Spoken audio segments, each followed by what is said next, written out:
Hello and welcome back to the Only Fools Love Horses YouTube channel. It's episode 4 of our Cheltenham Festival ante-post series. Thank you very much to David Cross last week, James Stevens the week before, and Johnny Deneen in our opening week. It's really been good so far. The views and the likes have been fantastic. We're verging on 100 likes for our last video, so thank you very much for that. If we could smash the like button today and get 100 likes for the first time, that'd be fantastic. The views, as always, are steady. As I mentioned there, we had Johnny Deneen on the first week, and we're joined by another Johnny, spelt the same way, Johnny Ward from Irish Racing. Johnny, how are we on this fine evening?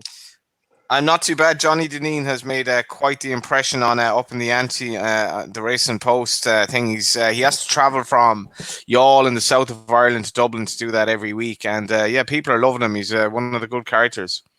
He really is. He was fantastic when he came on for us. Johnny, you've been on track recently. Am I right in saying you were there for Fiesties Day the other day, or you've been on track somewhere in Ireland this week? No, I tend to get the lesser meeting, so I was in Fairyhouse on Wednesday, which was actually a delayed meeting, and yeah, that was grand. We've been lucky to have racing lads. Just been a frustrating snap of bad weather, and yeah, I'm not sure if we saw. Well, maybe we did see a Cheltenham winner. We saw a Cheltenham contender at Fairyhouse in 3-card Bragg, anyway, who I know is popular on this podcast. And yeah, he had nice forms, and In Excess as well for Willie Mullins was really, really good in the maiden hurdle. So you even go to these like kind of run of the mill meets, and you could get like sort of a Cheltenham contender. Irish racing is that strong at the moment. And how have you been finding the build up to the Cheltenham Festival? We're firmly into the run up to it. Have you got any sort of ones you already got your eyes on, looking ahead to, and excited for? I'm disappointed in the way it's kind of become so diluted, to be honest. Like, I think the amount of odds-on shots, even on day one alone, and we'll talk about one of the mares races, one of the 3 mares races later on. Like, it's just so diluted now. It's kind of it kind of does alarm me. Like, you're probably all too young to remember when it was a proper 3-day festival and it was really condensed. Like, you had the best horse run against each other, and you look at Willie Mullins having 75 entries at the initial stage for the first 10 races, and Nicky Henderson had 15. Mad stuff.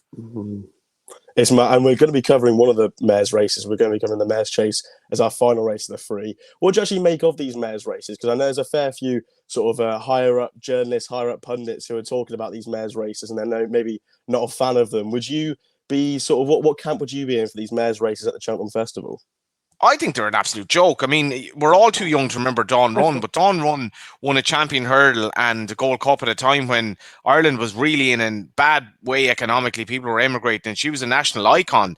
I mean, she wouldn't have been running in them nowadays. She'd be running like some bloody Mares Chase as a novice, and nobody would remember her. But she was a national icon. Dawn Run, what she did for the country, and she had to take them on because, mares races are grand in Thurles and Fairyhouse, but not in Cheltenham. We've 3 mares races now, and the next thing we'll probably have a mares like novice chase as well. I'm not a fan at all. I don't know what you think, lads.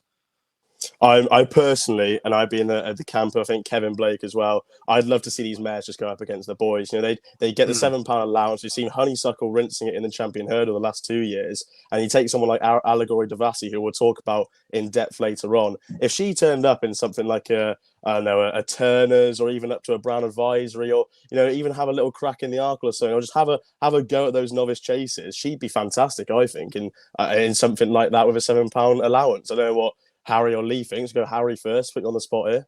Well, I just think I completely agree, lads. I think it's a joke. Can you imagine Honeysuckle going for the Mares Hurdle for the last 3 years, whatever? It's just a joke. I mean, if Honeysuckle was to go for the mares this year, can you imagine the controversy that it would cause? It's just, I think it's outrageous, to be fair. But listen, I don't mind the programme of the mares, but I think it is a good idea. However, I do think the championship horses, the likes of Honeysuckle, etc. I'm not saying Love Envoy and Marie's Rock, for example, they are top class mares. But if they were to run against the boys, the spectacle you get would be twice as good.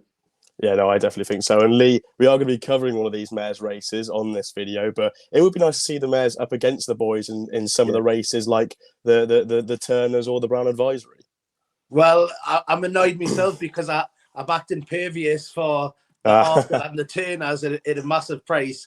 So I'm disappointed that she didn't take a chance. She would have got the allowance. Look, like Johnny says, we wouldn't have heard of maybe the Dawn Run or something like that if the program was different, like it is now, because she would have maybe took in a different option, so she wouldn't have got that chance to do a Champion Hurdle Gold Cup type of stuff. But yeah, not for me. It's our little mini rant of the video over and done with. We'll get kicking off with the races we're covering with Johnny here. We've got the Grade 1 Ballymore Novices Hurdle to cover first on the Wednesday of the festival. Hermes Allen be very impressive for Paul Nicholls. Already won at the course, topping the market 11-4. Impere Pass, now that's an interesting talking horse there for Willie Mullins at 4s. Gaelic Warrior 7s. Champ Kylie at 8s, already a Grade 1 winner over hurdles.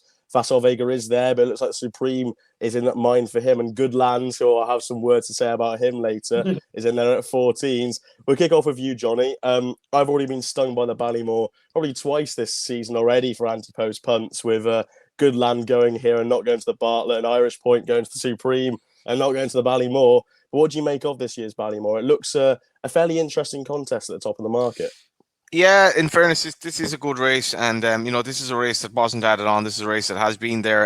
The British have a very, very poor record in it in recent years. If Ireland win it this year, which is odds on, Ireland will have won 9 of the last 10. So Wow. In terms of Hermes Allen, and Paul Nicholls kind of been a bit of an irrelevance really in the sort of the novice races at Cheltenham. I do wonder how his form would stack up. It's hard to know. Like, I'm not really a times person. I completely believe time, you can sort things by times, but like, I don't do stuff by times. I don't know what his form really amounts to relative to what the Irish are achieving. And for me, Impere Pass, I put him up at 6-1 on Run or No Bet recently. I just think he's very, very interesting in the sense that he was sent off so short on his Irish debut. That was one of these days at an ace where they took away the 2 hurdles in the straight, and he was sort of at the bypass last hurdle, he was kind of upsides the rest of them, and he did really pull away, and he then dropped back and tripped to the Moscow Flyer at Punchestown, which it probably wasn't a bad race. It didn't necessarily tell us an awful lot more about him, but he absolutely bolted up again, and he's quite a slick jumper as well. And I just think with there are Willie Mullins alone as Gaelic Warrior and Champ Kylie in this race potentially as well, but he also has obviously a stranglehold on the Supreme. I don't think he's going to run those 3 in this race. I think he's going to probably run Impere Pass and one of the other 2, but I think I feel Paul Townend's going to ride this horse, and it's kind of hard to know. It's still early days to him. Same style as their good horse running in the Champion Chase, Diamond Boy. Who I'll remember his name in a second because I've been tipping him for a while ago. The third favorite in the Champion Chase, running for Simon Munir and Isaac Suaid as well. If I don't remember, anyway. Blue Lord. So the same sire as him will definitely appreciate going out in trip, and I think he'll probably go off favourite, to be honest, on the day. I am interested to see what Willie runs against him, and I do think the Irish are quite strong here. In Excess, obviously, he's entered. He was very, very good at Fairyhouse, and even Irish Point, who was obviously beaten at Naas. That was a very muddling race. I wouldn't put him out of it if he runs in this each way. Definitely. I want to sort of highlight that last run from Impere Pass. Like, I wasn't maybe the biggest fan in the world, like sort of just on form-wise, it's sort of beaten the Model Kingdom by 6 lengths. But what would you make of taking sort of devil's advocate there, only sort of beating this mare who's been fairly beaten in a couple of maiden hurdles already, only beating that by 6 lengths?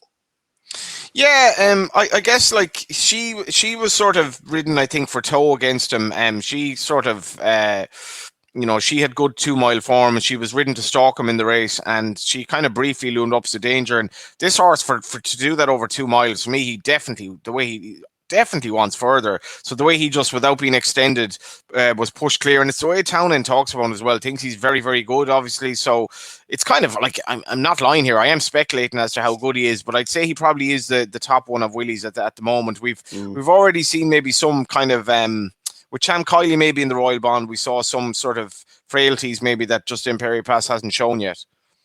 Yeah, fair play on that one.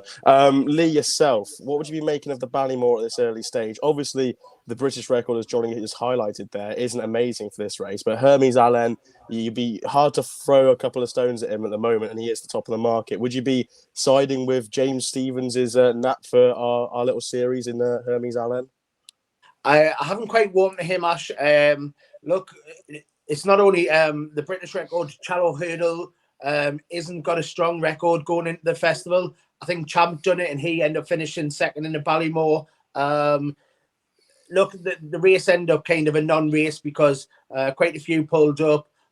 Some didn't run their race, and the form's been let down. I think it started this week. Even one in behind there didn't go and win. So it's not the strongest form, and I wouldn't be so keen on Paul Nicholls' record in the race either. So I would be looking elsewhere. Look, I did manage to get Champ Kelly at 50s, winning the Lowlands race, and then going on to the Ballymore. Look, I'll probably just leave it at that because, like Johnny says, I'm unsure of what Willie Munn's strongest horse is. I think he might take a chance and run the 3. I don't know, because obviously they've got Facile for the Supreme. They've got Illile Toms as well. Maybe it's go Supreme route. I don't know. But look, probably Champ Kelly's maybe the worst of the 3 because you've got Imperial Pass and Gaelic Warrior, who maybes are probably a step ahead of my lad.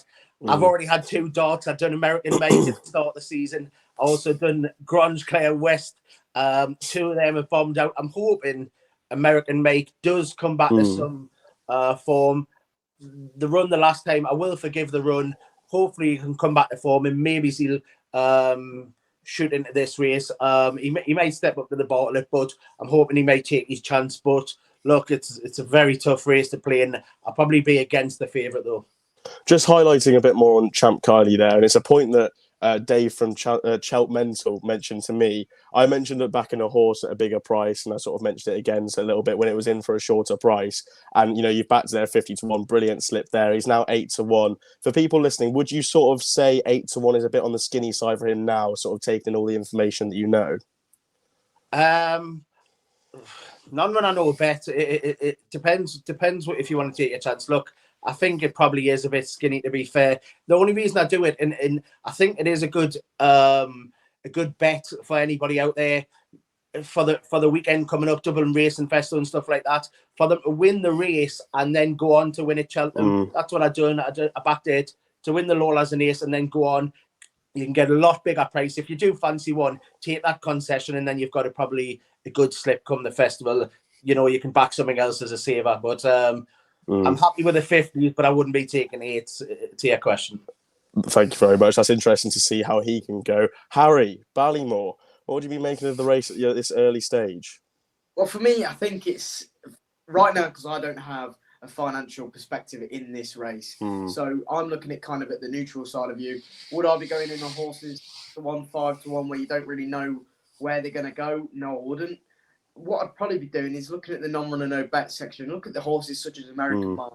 Now, if American Mike comes out and absolutely destroys the opposition when he comes out to the DRF, he's not going to be a 20-1 shot by any means. And you're then sitting on a 20-1 shot that you know is talented. What was he, second in the champion bumper behind Facile Bay? He's clearly a decent horse. He wants this kind of trip. But I do think you want to be looking elsewhere, especially at some bigger prices. I mean, I think Willie Mullins has got one in the Donnelly colours. I'm trying to think of the Tactical Move. Tactical Move came out, and listen, I know the horse, I think he's a 9-year-old. But he came out and he was making a hurdle by 5 lengths, did it so easily. And I thought that was really nice. And at 33-1, he's only got 2 entries, I believe. He's got one in Supreme and the Ballymore. Now, he'd be one at 33-1, non-runner, no bet. I think he's talented. And listen, it's one of those things. I don't have a financial point of view in this, but I'd want to see, for me personally, I want to see American Mike do well next week.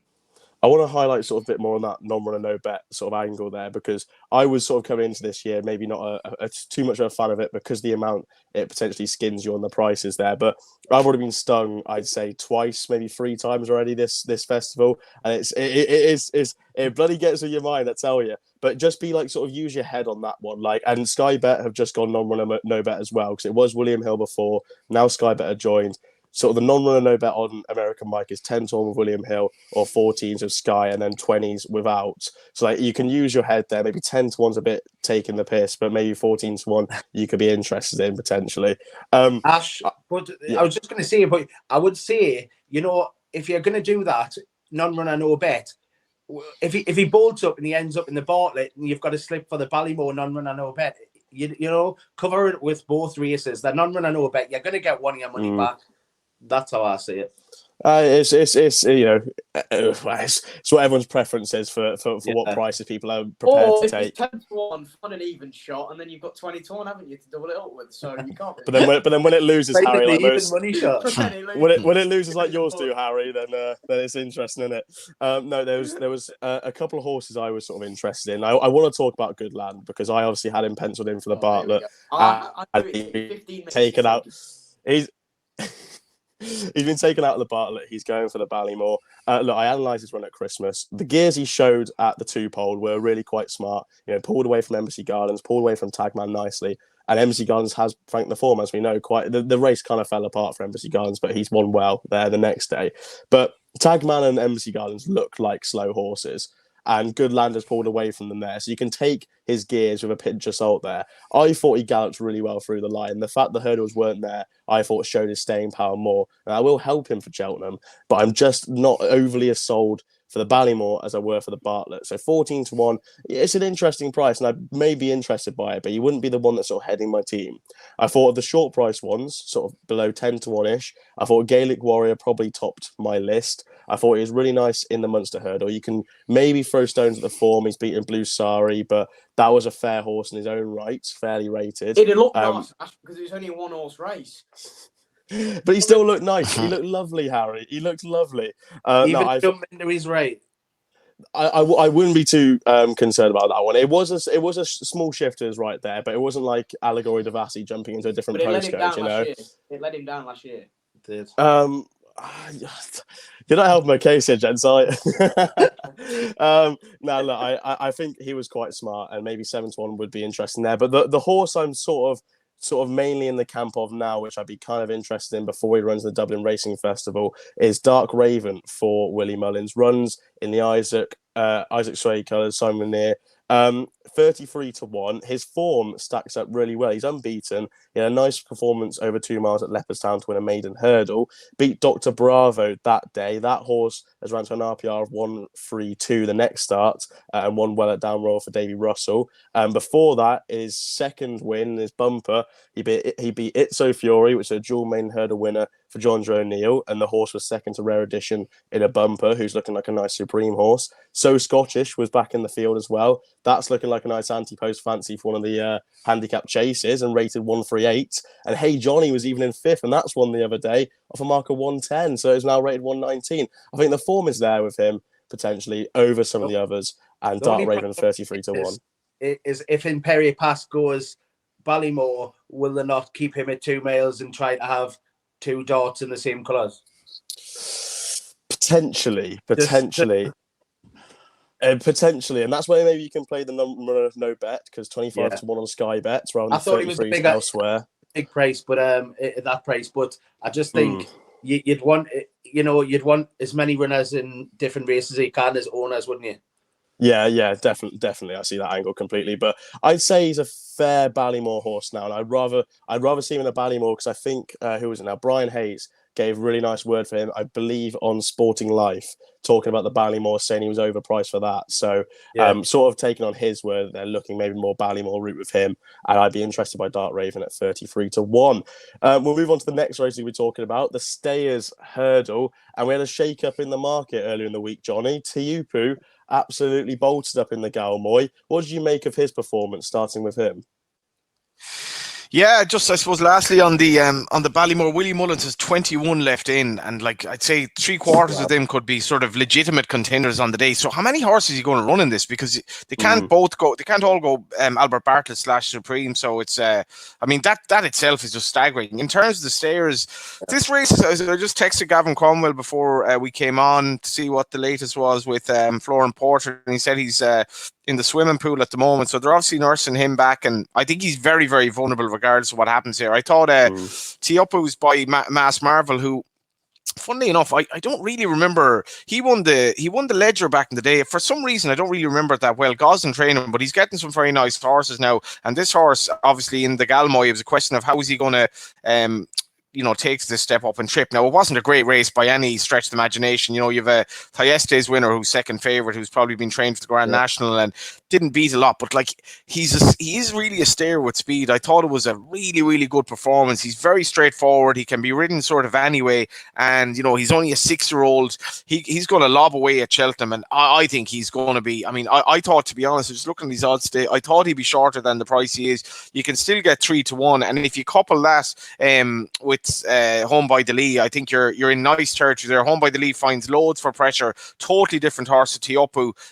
If it is a kind of a real dour challenge between the last two, between those two kind of at the last, I think he might possibly outstay him. But Teopu for me is going to go off a lot shorter than 3-1. He's really stamped his authority on this division now, and I think if Florian Porter runs, or if he doesn't, I think Ireland have a really, really strong hand in the race. Obviously, Paisley Park has been, he's been a revelation, I suppose, at the age of 10 going on 11. But I think we've seen his vulnerability in this race over the last couple of years. Teopu for me is the up and comer, and he's going to stamp his class in this race.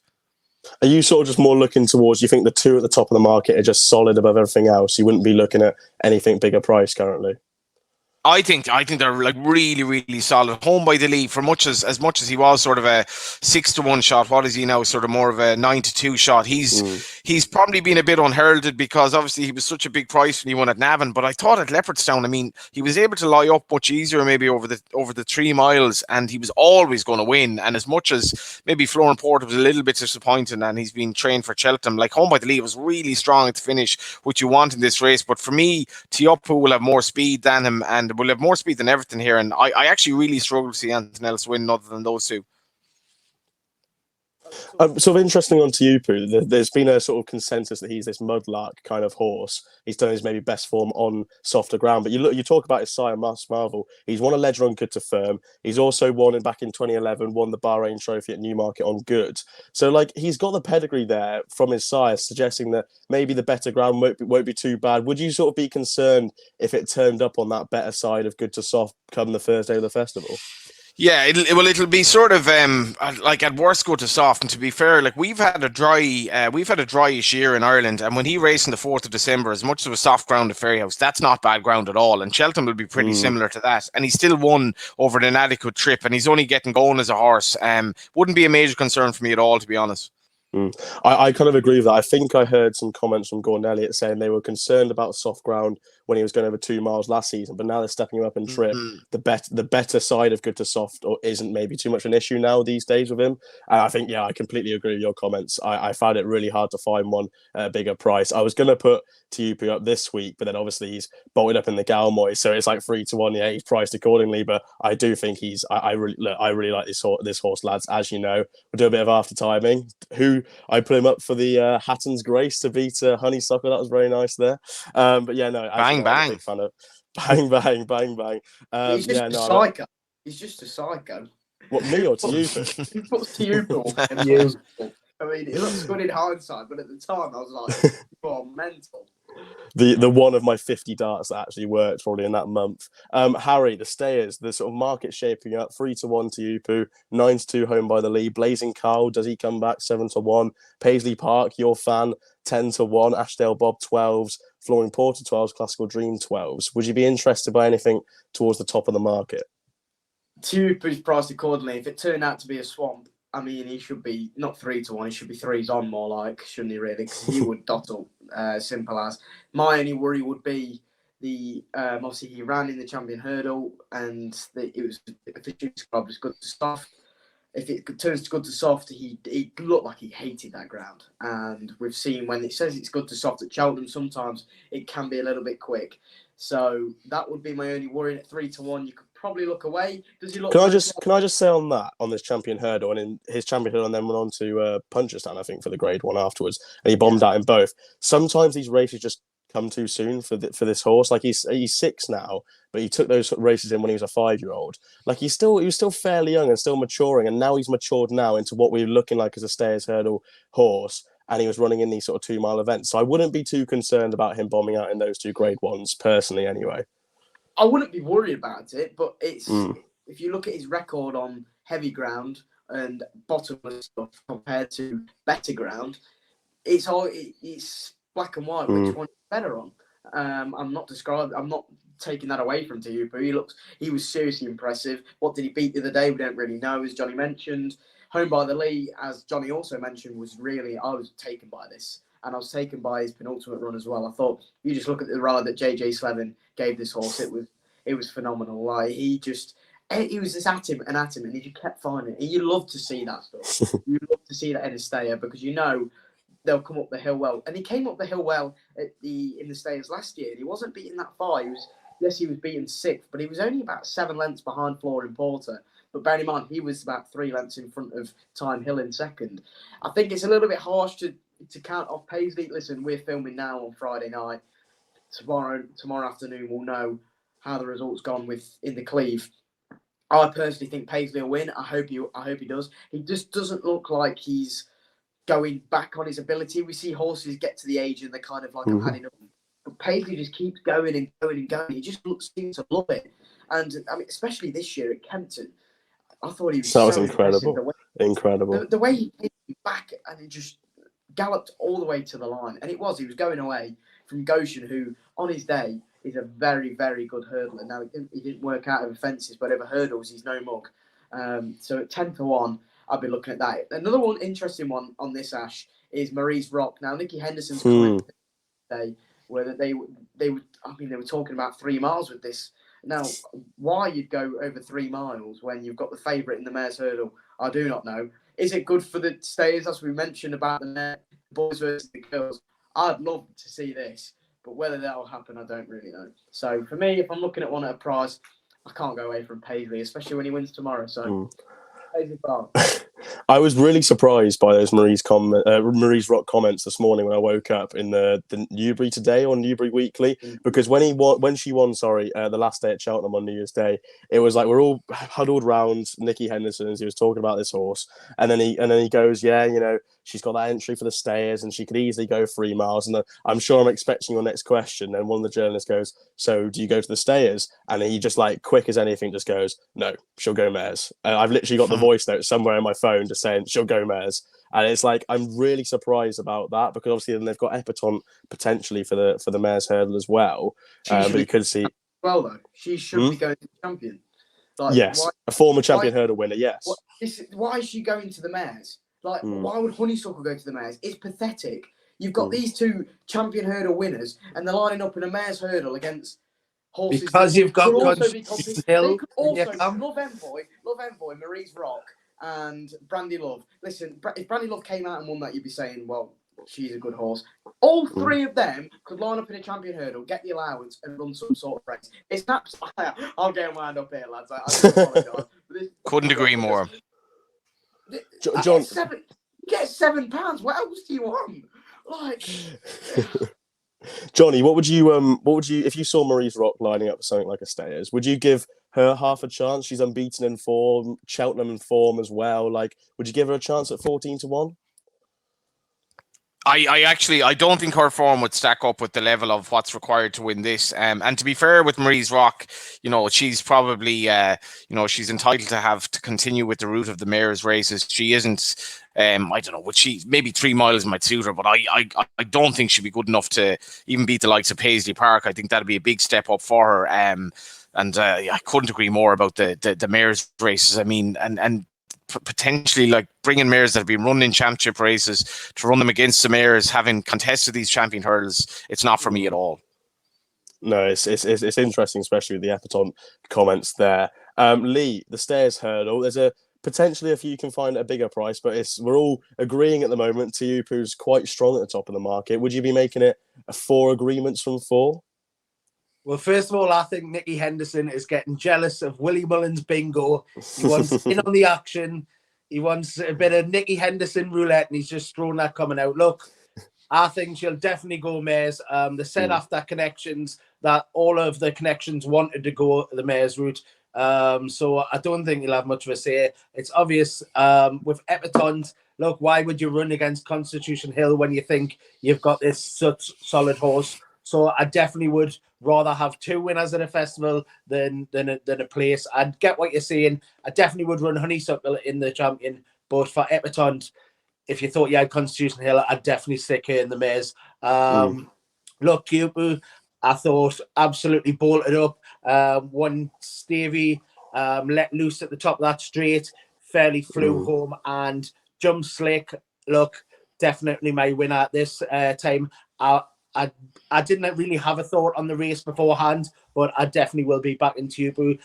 People said he crawled round in the Galmoy there, first circuit, and then the kind of sprinted home. But look, it was just a performance. I think it took my eye out, and I'm happy to go with Tupu. Look, like you say, it's probably the danger home by the Lee.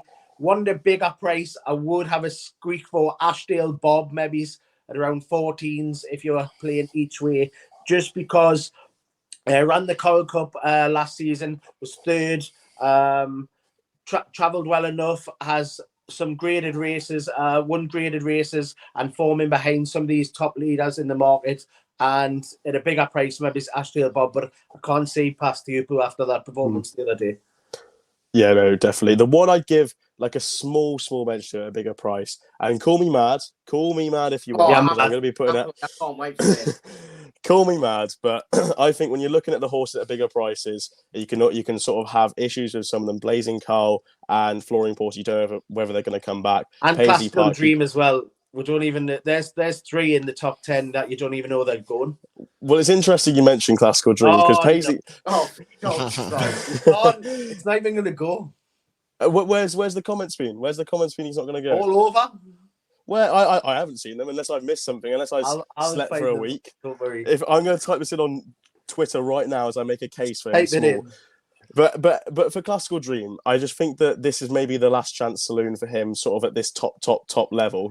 And they potentially ruined his chances last season by going to the Galmoy, and he was beaten by Royal Kahala, if I'm right in saying. And then we know he's best fresh. Like when he came back to the Punchestown Festival, absolutely bolted up. Everyone couldn't stop talking about this horse. And then he's come out this season. He was second to Tupu. You could say potentially Tupu's speed at the finish maybe just got him there on the line, but he's run an absolutely belting race to beat Honeysuckle in the Hatton's Grace. You can have absolutely no issues with that form whatsoever. I'd be hard pressed now to have issues with that form because he was so good then. He was really good on reappearance. He's got no entries elsewhere. It looks like he's going straight to the Stayers Hurdle if he does turn up. I'm trying to find comments if he's not going to the Stayers Hurdle somewhere. He's definitely wants to go there fresh anyway. So regardless of how he is at the minute, he was going to go there fresh because that's what he wants. But I definitely know that he's not 100%. I think he's 50-50 at best, the same as Flooring Porter and also the other one. There's 3, isn't there? Blazing Cal, yeah. So 3 of them are 50-50 at best. So we don't even know where they are, but he's definitely going to go straight there anyway.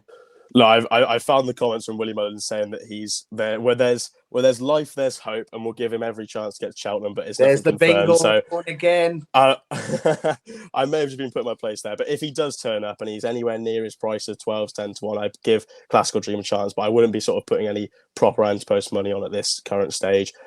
We'll go into the mares race. We're going to be covering the Grade 2 mares chase. Here we go. This will be a good laugh, won't it? Harry, keep it under your hat.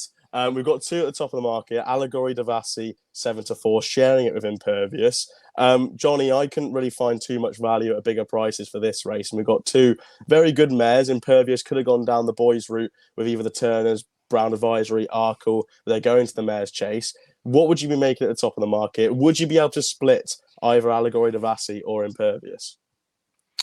Yeah, they're probably 2 different horses. I see Willie's Brandy Love entered in this as well, which is quite interesting. It'd be interesting if she made her debut over fences in this. I mean, again, he's these mares races, as much as he's kind of been quieter in recent years, these are the races that suit him because they targeted mares for the mares program in Ireland, and you can get great value as they did with the likes of Covega and so on. Impervious has been an absolute revelation for me. She's very, very athletic and brave at her fences. I wasn't entirely sure how the race was going to work out at Punchestown the last time when she was taking on the boys, and she ended up winning very readily, but I do wonder, is Allegory Devassi just going to slightly outstay her and maybe be a little bit more kind of straightforward in terms of how they ride her? I think they're going to ride Impervious for toe, to do her for toe, Allegory Devassi.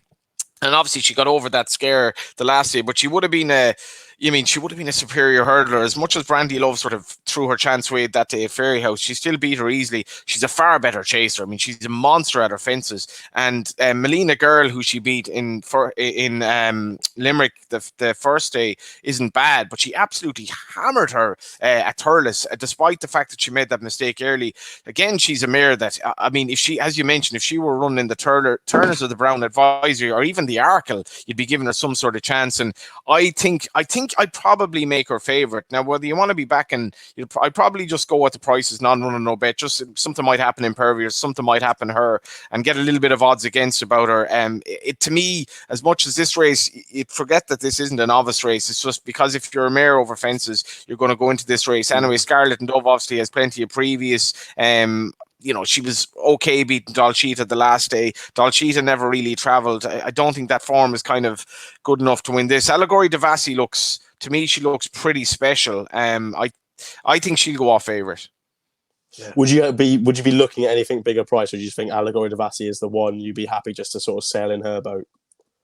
Like, obviously, remember Mount Ida and what she did at Cheltenham. But Cheltenham doesn't really seem to suit her anyway, despite the fact she obviously won there. Jeremy's Flame, she's kind of danced every dance. I think she's only in at like 7-1 or something like that. And Gavin Cromwell is planning out Cheltenham for her. But I mean, for me, she'd have an awful lot to find to beat her. She's never looked a wonder mare. And for me, what Allegory Devassi is doing, as much as we'll see now what happens when she sort of takes on the males in due course, if she does, she looks. We actually still don't know how good she is. I'm not necessarily guaranteed that Impervious is going to finish second to her. I think she's going to be ridden to creep into the race, and she was inferior as a hurdler. But Allegory Devassi to me is going to go off something like even money.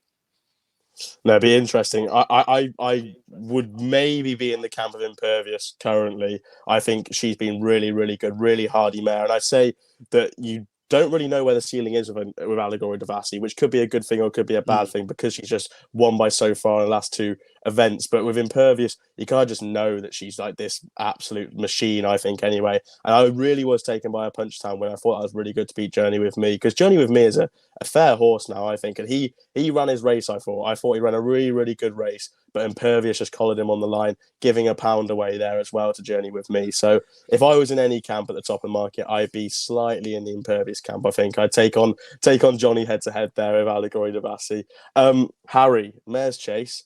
Is there anything you fancy at a bigger price, or which camp might you be in at the top of the market? I am not in either one of these two's camp. Now, regardless of my thoughts regarding this race completely, I really fancy Scarlet Duff for this race.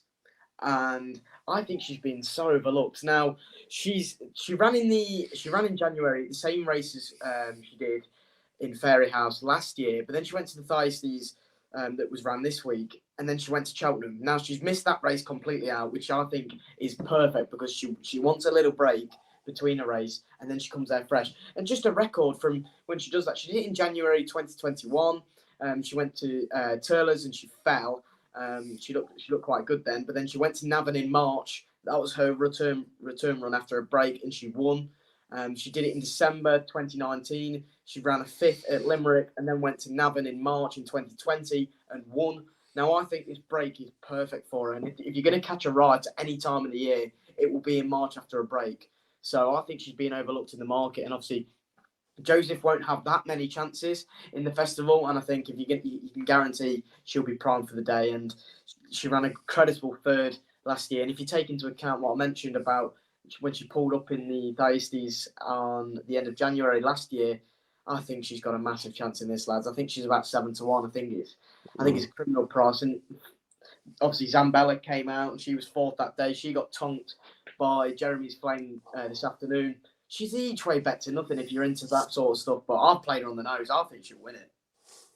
I think the one problem with her, she makes a mistake in nearly every single race she runs in. She nearly always makes a mistake. I can't see her getting away with that here.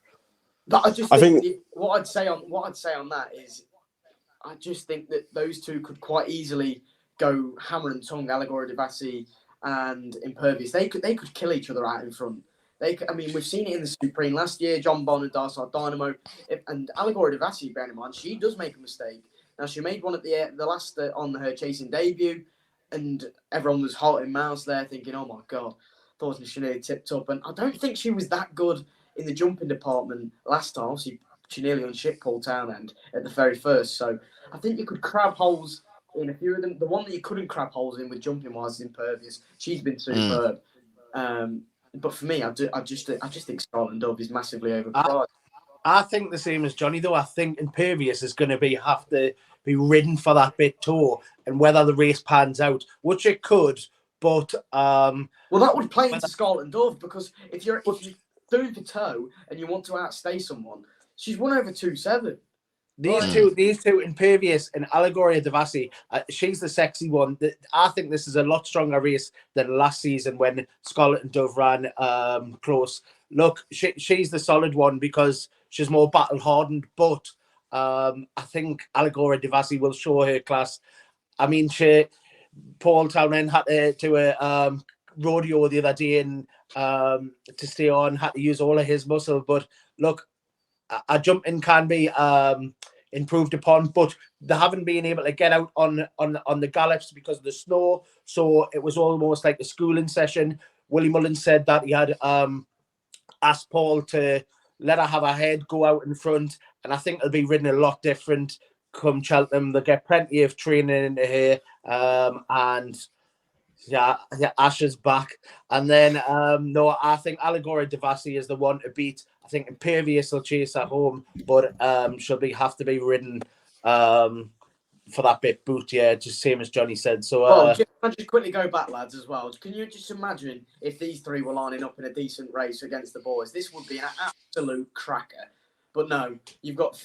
I'm not even going to get into it because it's going to wind me up again. But no, these three against each other would be phenomenal because they are three phenomenal. If you put a Scarlet and Dove in a against the boys, would you be backing her? I don't know. But Allegoria Devassi, I would be taking her with the allowance. I don't know. I just think she's got that sexier profile. I know it's an obvious one, Willie Mullins, but she could be a lot better than these. Can you hear me, first of all? Yeah, welcome back. We can indeed. Perfect. I've changed my camera. My phone here has died, as prepared I am for these podcasts. So I've changed my laptop. So a different angle, microphone here as well. Fantastic. I caught the back end of that there, and I agree with Lee's comments. I think this year's Mare's Chase is a lot stronger. And I think Scarlet and Dove, I'm a huge fan of this horse. Like, coming into this season, I thought, looking at her price, she was something like 10s or 12s for the Mare's Chase. Like, I was interested because I thought she was just that solid horse. And I think she should have won last year. Like, as Johnny said, she's prone to making those mistakes. I think she was really unlucky not to win last year in the Mare's Chase, won by Ellie May. When I thought coming into this year, I was like, let's see what comes out. But I think she's probably the solid horse here. And then these two horses, Impervious and Allegoria Devassi, have shown why they're that short in the market and why they're held in that high regard. JP McManus hasn't put his money down for no reason on Impervious. So I say Scarlet and Dove. If you're playing her, I play her each way, as Harry said, even though he's for some reason played her on the nose. She's an each way bet to nothing. But you played her on the nose. You've said she's an each way, but you played her on the nose. When Fassar Vega and you get all the shorties going on day one, I'll just top up on Scarlet and Dove on the third. It's absolutely criminal. You've gone each way to nothing, and then you've backed her on the nose. Absolutely criminal. You should an official apology for those who do back. If it suits you each way back, the scummy bet, isn't it? Yeah, it doesn't suit me. It doesn't suit me. If I'm having an each way bet, it's got to be a big price. Otherwise, you've instantly done yourself in there, Harry. And I hope Racing Twitter comes for you. We've covered the main three races we're going to be sort of talking about. Maybe not too much value found in the Mare's Chase there, but hopefully in the Ballymore and Stairs, we might find a couple of nice ones there. We all seem to agree on Teupu. We'll go over to naps of the whole Cheltenham Festival. Now, Johnny, we are recording on Friday, so it's before Cheltenham Trials Day, but when this goes up, the next big event will be the Dublin Racing Festival. I'll be there, so I'll be there having a few pints, making sure that I can get some nice content over in Dublin Racing Festival. So you can have free reign. Is there any that you fancy currently for the Dublin Racing Festival that you're happy to share on the podcast? But if not, what would you be your sort of nap for the Cheltenham Festival at this early stage? Yeah, if that's to me at the prices, I think Glossy Mouth is a certainty in the Triumph. I think she's so far superior to everything that she's run against. She will probably run in the juvenile race. I'm on, what am I on for Cheltenham? Like, I think We'll see on Monday Princess Zoe going hurdling. She's 10-1 non-runner, no bet for the mare's novice race. They're not going to run her unless she's a very good chance because they're not going to risk her. So it's well worth taking the non-run, no bet angle there. And I think in terms of sort of some of the other races, I would be all over. It would be all over. Sorry, just slightly distracted by Dundalk here. Yeah, I would be all over Lossiemouth at the prices. Generally, I'm not sure there's that much value around at this stage. I've kind of on Imperi Pass for the Ballymore. It's the fewest Cheltenham bets I've had at the moment, but I probably will back Tiopu with threes as well. And yeah, Dublin Racing Festival is going to have a lot of English visitors over. We'll see what happens in terms of the handicaps for Cheltenham, how the weights work out. They brought in a thing now where you have to run 4 times over hurdles to get in, so they're trying to stop Willie Mullins winning with novice horses as well, so that'll be interesting as well. So yeah, I'm probably not giving too many. Usually I'd have something at a bigger price, but I really don't this year. I think Lossiemouth is just miles better than Anthem we've seen in the juvenile division. So we have a little table for our guest naps because you're sort of like a guest team against us lot. Are you going to be putting Lossiemouth into that table? I am indeed. There we go. Lossiemouth confirmed in there, 11-8 from Johnny. I think that's in my books, that'd be a certainty winner anyway. I may as well pay you out now on that one. I'll go over to Harry first of all. We'll get the table up later with the audience nap as well. But I'm going to go over to you, Harry, first. Week 4, you've put in some fair, interesting selections there. You've put Blue Lord in twice, which was a complete lapse in judgment from you for 2 different races. It's not a lapse in judgment. Don't wind me up because that is not a lapse in judgment. None of no bet, and he'll win either one. I think he will. No, you have. You got me on string. Go on. What's your nap for week 4? Go on. Well, do you know what? I'm going to give you one at a massive price, and I told you about it earlier this week. Now, he was third behind a Mullins hot pot. I thought he was a little bit disappointing. He's had 3 goes over hurdles this time, but I just think he screams the Martin Pipe at me. It is firm footings for the Gordon Elliott team. You can get him at about 20-25 to 1 at the minute. I have backed him at 25 to 1. So if anyone comes at me with that one, then I have backed him. But if you look at it, he was third behind Grange Clare West, and he didn't really run bad, and he's just not. They dropped him back to 2 miles this week, and I just don't think that suits him. Now it was bottomless at Fairy House. They said it was soft ground, but it looked like a quarry. So I wouldn't take anything to do with that ground. He'll get nice ground at Cheltenham, which I think he'll prefer. The 2 mile 4 on better ground, he'll definitely prefer. And if he gets a nice mark, what I'd like to see him, if he goes for a maiden hurdle, like an easy one that he can win, I'd like to see him go out and do that. Be odds on or something, be 1 to 5s on or something to win that. And then get a nice opening mark and go for the Martin Pipe. I think he screams it. So 25 to 1. Firm footings. Wow, fair play. He's gone for the handicap route. I was going to try and go handicap route this week, but I'm just going to wait until the Dublin Racing Festival is done with until I start looking too closely at those handicaps. The conversations me and Harry had on DMs earlier in the week about this horse. Harry was very sweet to them, I must say. Lee, what would you be fancying as your week 4 nap for the series? Just to see, so how many runs has Firm Footings had? How many more does it need? He's had 3. He's already. It just needs the 1 more, right? Just checking. Look, I'm gonna get. I've mentioned him before and different stuff, but Jerry Colomb, I would get on the team sheet. I think he'll take in the Brown Advisory. I think if Patrick gets his way, Gallard de Menil will take in the 4 miler, so he'd be a lot shorter. He's around 8 to 1. He won the Faheen Novice. He definitely wants to step up and trip. Look, they do say he wants the juice in the ground, which I understand, but I think they will take the chance for this Grade 1 at Cheltenham and Jerry Colomb. However. Thank you very much, Lee. As I've said, I had much troubles with this week trying to find something. I was trying to redeem myself after Belle the Lioness last week, which isn't in the bin yet. She won. I like to say she won, and she absolutely belted the last 2 hurdles, and she showed an engine. So that don't throw away the tickets. I haven't thrown mine away, so don't throw away the ticket. But I was trying to find one that, right, when we get to next week, which horse might have shortened up? Because by the time we release week 5, the Dublin Racing Festival would be over. Tried to look if there was any horse I liked that could shorten up at a price currently now, and I thought, no, there really isn't that I'd be on for. And it's a horse I've mentioned. One horse that won't be shortening up is Belle the Lioness, because she is. I tell you what won't be shortening up. Do you want to play this game, Harry? We'll start naming horse that won't shorten up. No, I've went for a different one on here. And before I say this, the horse is going to run before we actually upload this video. So I'm going to mention the price now, and I'm going to have that in the table.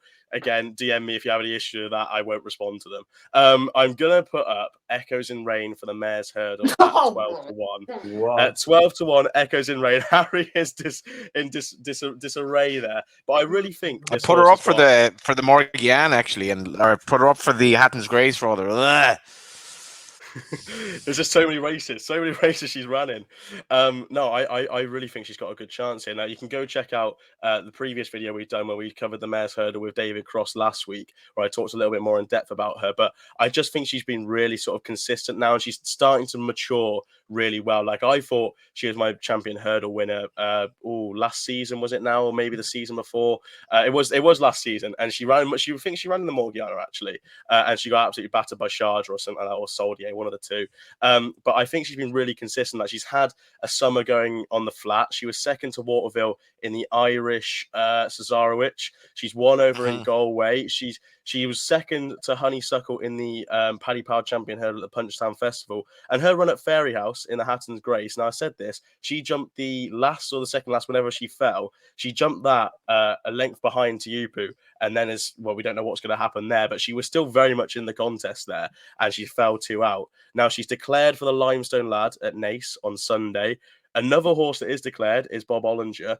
I think if I was taking this now, she's 6 to 5 for the Limestone Lad and Bob Ollinger 2 to 1. I'd be happy to take that 6 to 5 about her, because she's off 10 stone 10, whereas Bob Ollinger's is off 11.3. So it's a £7 swing in the weights.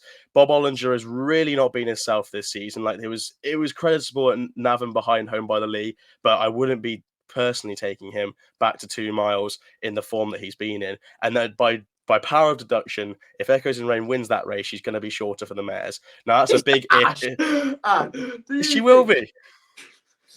Whatever. Bob Ollinger has had that many problems. If she beats it, even if she beats him comfortably, then what can you say to that? Because he hasn't been the horse. If she beats Bob Ollinger, she'll shorten that massively for the mares. She'll be 6 to 1. Do you think she'll beat Brandy Love? If you're Willie Mullins on the gallop, you say, "Here's my Mare's Hurdle horse."